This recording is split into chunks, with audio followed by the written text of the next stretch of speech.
எல்லாருக்கும் வணக்கம் நண்பர்களே. இப்போ நம்ம வந்து மாங்காய் ஊறுகாய் எப்படி பண்ணுறதுங்கிறது இப்போ இந்த வீடியோவில் பார்க்கலாம். மாங்காய் கட் பண்ண போகிறேன். மாங்காய் முதல்ல எல்லாம் இதே மாதிரி கட் பண்ணி எடுக்கணும்.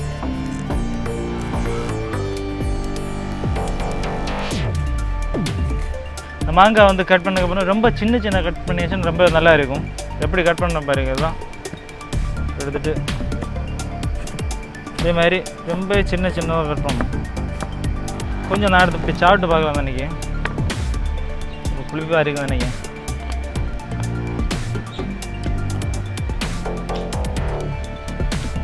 ரொம்ப புளிக்குது.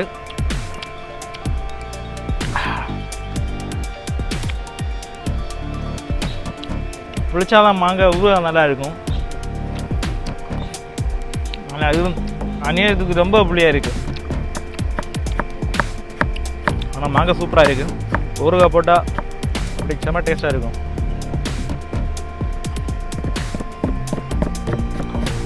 இப்போ மாங்காய் வந்து இப்படி தான் கட் பண்ணணும், சின்ன சின்னதாக. பாருங்க எப்படி கட் பண்ணியிருக்கேன். இந்த மாதிரி தான் கட் பண்ணணும், ரொம்ப சின்ன சின்னதாக.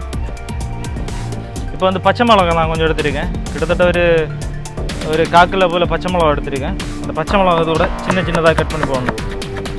கட் பண்ணி இந்த மாங்காய் நம்ம என்ன பண்ண போகிறோன்னா, ஒரு 2 நாளைக்கு அப்படி ஒரு பாட்டிலுக்குள்ளாடி உப்பை போட்டு அடைச்சி வச்சுருக்க போகிறோம்.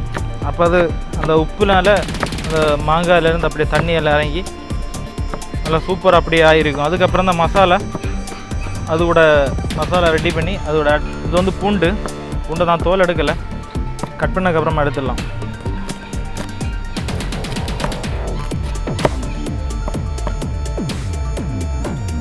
இந்த பாட்டிலுக்குள்ளே தான் இந்த மாங்காயில் அடைச்சி வைக்க போகிறேன். ஒரு 2 நாளைக்கு அதில் நான் ஃபுல்லாக இதில் உப்பு போட்டு அடைச்சி வச்சுருந்து 2 நாளைக்கு அப்புறமா எடுத்து அதில் நான் மசாலா மிக்ஸ் பண்ணி தான் நான் பண்ண போகிறேன். இப்போ இந்த மாங்காயில் என்னெல்லாம் போட்டிருக்கேன்னா, பூண்டு போட்டிருக்கேன், பச்சை மிளகா போட்டிருக்கேன், அப்புறம் மாங்காய் எல்லாமே மிக்ஸ் பண்ணி போட்டுட்டு கொஞ்சமாக உப்பு, மறுபடியும் மாங்காய், மறுபடியும் உப்பு நல்லா மிக்ஸ் பண்ணணும். மாங்காய் நல்லா மிக்ஸ் பண்ணி விடணும். விட்டுட்டு மறுபடியும் மாங்காய் ஃபுல்லாகவே மாங்காய் அப்படி நிரப்பி வச்சிடணும். இப்போ இந்த மாங்காய் ஃபுல்லாக இதே மாதிரி ஒரு டின்னுக்குள்ளே அடைச்சி நீங்களும் இதே மாதிரி வச்சாச்சுன்னா ஓகே. இப்படி நல்லா டைட்டாக அடைச்சி வைக்கணும். அடைச்சிட்டு நல்லா மிக்ஸ் பண்ணி வேணும். எல்லாமே நம்ம டின்னுக்குள்ளே ஆக்கி வச்சு 2 நாளைக்கு அப்படி நம்ம வச்சுட்டே போகிறோம். 2 நாளைக்கு அப்புறம் தான் நம்ம எடுத்து மசாலா மிக்ஸ் பண்ண போகிறோம். நம்ம இப்போ வந்து மசாலா ரெடி பண்ண போகிறோம். மசாலாக்கு இப்போது எண்ணெய் ஊற்றலாம். ஒரு 1/2 லிட்டர் எண்ணெய் நான் எடுத்திருக்கேன். இப்போ எண்ணெய் இப்போ சூடாகிடுச்சு. கடுகு கொஞ்சம் போட்டிருக்கேன். இது கூட கொஞ்சம் வெந்தயம் போடலாம். இப்போ வந்து காஞ்ச மிளகா இது கூட கொஞ்சம் போட்டிருக்கேன். இங்கே வந்து மிளகாய்த்தூள், இந்த மிளகாய்த்தூள் கொஞ்சம் சூடு கம்மியானதுக்கப்புறம் தான் போடணும். இப்போ இது கூட நம்ம பெருங்காயத்தூள் அதை போட்டு மிக்ஸ் பண்ணலாம். இப்போ வந்து மசாலா ரெடி ஆயிடுச்சு. இந்த மசாலா எப்படி சூடாக நம்ம மாங்காயில் ஊற்ற விடாது. கொஞ்சம் நேரம் அப்படி வெயிட் பண்ணிவிட்டு அதுக்கப்புறம் தான் நம்ம மாங்காயில் சேர்க்கணும்.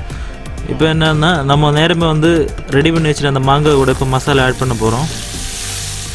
மசாலா கொஞ்சம் நேரம் கழித்து கூலானதுக்கப்புறம் தான் நான் ஆட் பண்ணுறேன்.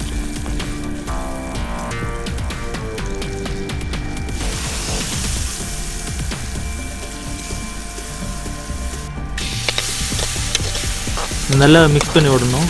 இப்போ மாங்காய் ஊறுகாய் இப்போ ரெடி ஆயிடுச்சு. மாங்காய் ஊறுகாய் ஓகே நண்பர்கள், என்னோட அந்த வீடியோ உங்களுக்கு பிடிச்சிருக்குன்னு நினைக்கிறேன். தேங்க்ஸ் ஃபார் வாட்சிங் மை வீடியோ. மறுபடியும் புது ரெசிபியோட மறுபடியும் சந்திக்கலாம். நன்றி.